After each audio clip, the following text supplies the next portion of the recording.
Yo, welcome sa Timan, tara na at pakinggan. House and apartment ideas dito mo matatagpuan. From budget-friendly builds to food trip na solid. Swabe ang content, every vlog ay malupit. Yo, loft house, tiny home tips para makatipid. Pati adventure rides sa vlog ay sumasabit. Food spots, good vibes, kwela bawat frame. Sa Timan channel, iba ang dating, legit ang game. Halina't samahan kami sa aming adventure. Mga ideas na sure ball pang future. Like and subscribe, mga ka-budget meal. Sa Timan fam, good vibes ang feel.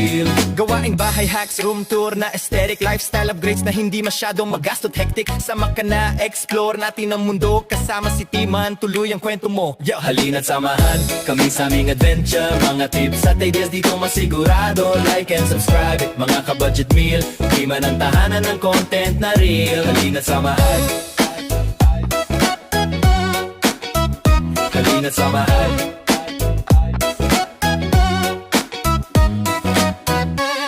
At ayun na nga mga ka-budget meal at nandito na naman tayo sa ating vlog, which is the 20 square meter na modern house na syempre gagawin nating paupahan. At ito po ay matatawag na house kasi po solong-solo lang talaga natin ito. So ayan, pagpasok pa lang po natin ng gate, i-share ko na sa inyo at itutour ko na kayo sa maliit nating paupahan. Pero medyo meron naman datingan.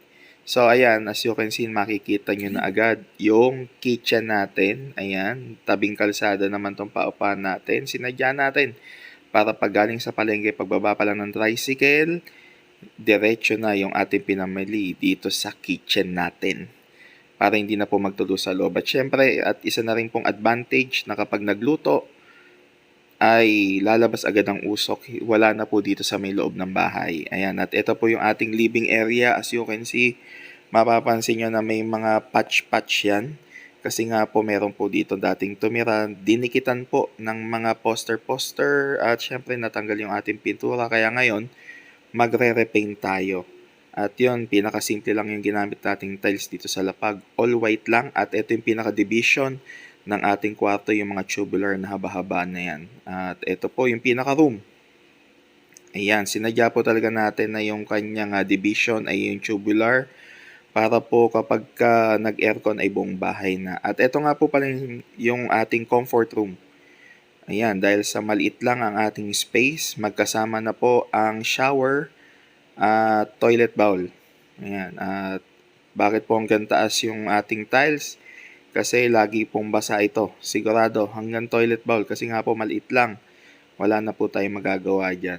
At yan po magkakaiba ng design yung ating tiles. Hanggang taas po yan. At yung pinaka-shower natin, doon na rin po nakakonect sa gripo. So syempre hindi po mawawala sa isang paupahan yung laundry area. Kasi natural ay maglalabay ang mga yan. At pangit naman po kung isasampay natin sa labas. At dahil nga po sa open ito, ayan, naglagay po tayo ng grills. For our safety. Siyempre, kailangan safety first, mga ka-budget meal. Di po natin alam kung may manggagaling na tao sa bubong. So, ayan, dyan po na ilalagay yung washing machine at yan na po rin nagsasampay. Ayun po yung kanina ko po sa inyo sinasabi, yung division natin.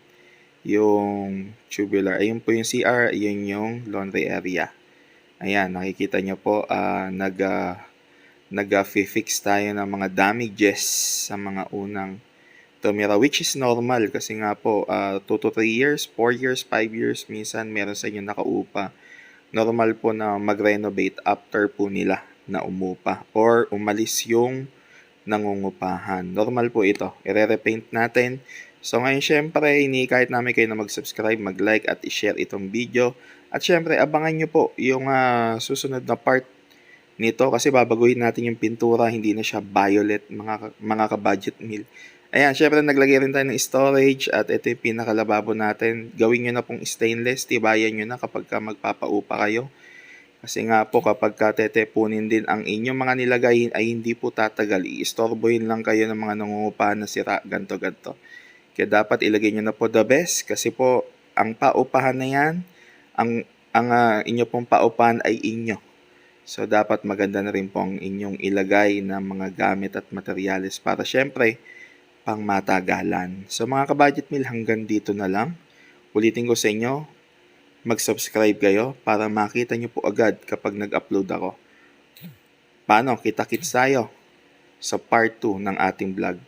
See ya!